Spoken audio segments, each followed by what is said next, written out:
Et ce journal, un coup d'œil aux audiences d'hier soir, il y avait le retour de Monsieur Parisot sur TF1. Ça n'a pas été aussi fort qu'en octobre, lors du premier épisode de Monsieur Parisot.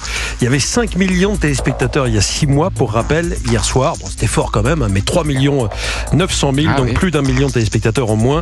La série Kaboul sur France 2 est au-dessus des 2 millions, contrairement à Marie au premier regard, en très légère baisse hier soir sur M6 avec 1 800 000 téléspectateurs.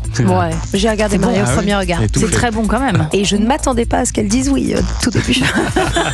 Non, ça reste très bon, c'est sur le podium chaque lundi. Bien sûr. Europe 1, le journal des médias. Puis vous savez, M6, il regarde surtout, vous le savez bien, Ophélie Meunier, les scores sur les fameuses ménagères de moins de 50 ans. Oui, c'est ça. Et sur les jeunes. Et sur les jeunes. Ouais, les 25-49. Là-dessus, ça marche évidemment. Là-dessus, les scores sont très bons. Deuxième journée de grève aussi ce matin contre le projet de réforme de l'audiovisuel public qui sera débattu aujourd'hui à l'Assemblée nationale. Oui, le mouvement de grève était relativement peu suivi hier, même si certains programmes sont remplacés par de la musique. Tiens, d'ailleurs, bienvenue aux nouveaux auditeurs d'Europe 1 qui viendraient de Radio France. Vous verrez, on est très bien ici. Installez-vous. Pourquoi un mouvement de grève? Pour protester contre ce projet de créer une holding qui s'appellerait France Média et qui chapeauterait à la fois France Télévisions, Radio France, France Média Monde et l'INA sous l'autorité d'une seule et même présidence. C'est une proposition de loi portée par la ministre de la Culture, Rachida Dati, qui doit être examinée aujourd'hui à l'Assemblée nationale. Et les syndicats de l'audiovisuel public appellent à un rassemblement près du Palais Bourbon à partir de 14h. Et puis c'est officiel, les 4 coachs de la prochaine saison de The Voice Kids ont été annoncés. Et la rumeur disait vrai, M. Pokora ne l'avait pas confirmé quand il était venu nous voir il y a 2 semaines à Europe 1. Il ne voulait rien dire. Mais il sera bien là aux côtés de Santa, dont ce sera la première sur le fauteuil rouge, et de 2 autres habitués, Soprano et Patrick Fiori. Patrick Fiori, lui, n'a plus raté une édition depuis la saison 2, c'est-à-dire depuis 2015. Il est là tous les ans. Bon, on ne sait pas encore quand débutera la 11e saison de The Voice Kids sur TF1, mais on en parle évidemment dès qu'on le sait. Si j'ai le choix, bien sûr, j'irai dans l'équipe de Santa. Vous comprendrez. Oui, vous y êtes déjà depuis très longtemps dans l'équipe de Santa. Passion Santa. Passion Santa, absolument, bien sûr. Elle est venue 17 fois en un an. Donc, Elle est chroniqueuse, Santa, ici. On la paye. Et puis alors, toujours sur TF1, c'est officiel également, Arthur va prochainement lancer sa bataille navale. Là aussi, les rumeurs couraient. Le groupe l'a confirmé, le groupe TF1. Le jeu télévisé inspiré du fameux jeu de société, on y a tous joué, sera animé et produit par Arthur. Il y aura plusieurs équipes, des questions de culture générale. Si vous répondez bien, vous pourrez viser les bateaux adverses, les bateaux qui seront représentés par les positions des participants sur un décor spectaculaire. Ça fait un tout petit peu penser à The Floor sur France 2. Pour l'instant, on ne connaît pas encore la date du lancement. Arthur qui va être très occupé parce que il va lancer également un autre jeu qui s'appelle Focus, qui lui apparemment ferait un petit peu penser à 100% logique, parce qu'il y aura des questions de logique. Et puis alors Netflix va lancer une télé-réalité inspirée de Charlie et la chocolaterie. Alors ça, c'est une nouvelle qui va faire plaisir aux fans de l'univers fantastique inspiré du roman de Roald Dahl. La plateforme de streaming a invité les personnes intéressées à participer au casting de cette émission intitulée The Golden Ticket.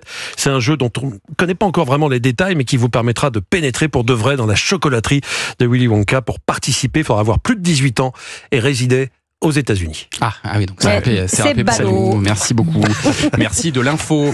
Et puis, alors, on connaît le nom de la série qui fera l'ouverture du festival Cannes Série. Ce sera The Agency. La Cannes Série, on le rappelle, c'est un peu le festival de Cannes, mais avec des séries. Et la série qui fera l'ouverture le 24 avril est l'adaptation américaine du Bureau des légendes, qui sera diffusée sur Canal+ très prochainement. Romy Azoulay a appelé le directeur artistique du festival, Albin Lévy. Pour lui, ce choix était une évidence. Écoutez. The Agency, en tant que tel, c'est un énorme événement. La série est sortie aux États-Unis et en Angleterre. Elle est précédée d'une critique absolument dithyrambique. Faire un remake, c'est pas facile. Et là, on a non seulement un casting 5 étoiles en tant que comédien, mais aussi derrière la caméra avec Joe Wright. Et donc, il y a eu de l'ambition, mais ils ont réussi aussi à se démarquer de la série originale pour faire quelque chose d'assez exceptionnel. Le festival Cannes Série, dont Europe 1 est partenaire, aura lieu du 24 au 29 avril au Palais des Festivals de Cannes. Un prix Europe 1 du public sera décerné et récompensera votre série française préférée de l'année. Et d'ailleurs, vous pouvez voter, vous, auditeurs d'Europe 1. C'est vous qui choisissez la série française qui sera récompensée. Alors, il y a une liste sur europe1.fr. Vous pouvez choisir Cat Size que vous avez vu sur TF1, Fiasco que vous avez vu sur Netflix, Zorro. Non, il y a beaucoup de séries. Allez choisir, allez cliquer pour votre préféré. Et puis alors, aujourd'hui, aujourd'hui, 1er avril, sort le grand bêtisier des 70 ans d'Europe 1. Vous savez qu'on fête nos 70 ans en ce moment, des problèmes techniques qui deviennent des instants poétiques ou surréalistes, des clashs qui touchent au sublime, des lapsus rigolos, et bien sûr, comme dans tout bêtisier, des fous rires. Vous savez que dans l'histoire d'Europe 1, il y en a eu quelques-uns qui ont viré au sublime, vraiment. En 1970, exemple, André Arnaud et son équipe ont un fou rire de 12 minutes lors d'un Europe Soir qui avait duré 12 minutes. 12 minutes de fou rire pour un journal de 12 minutes, record à battre. Écoutez un extrait. Nous passons à maintenant des affaires diplomatiques. De notre ordre, un petit homme jaune coiffé d'un chapeau de feutre.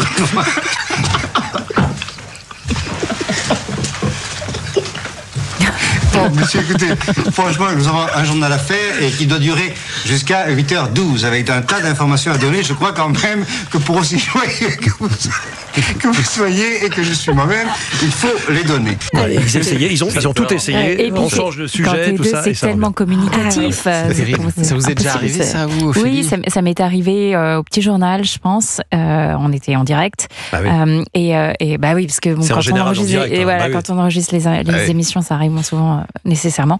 Et oui, une ou deux sur Justin, parce que je faisais la Minute Pop à l'époque. Donc un fou rire, je me souviens sur le début de moustache de Justin Bieber avec Yann. Voilà, un début de moustache. Oui, il commençait à avoir la moustache. Un petit duvet. Un petit duvet.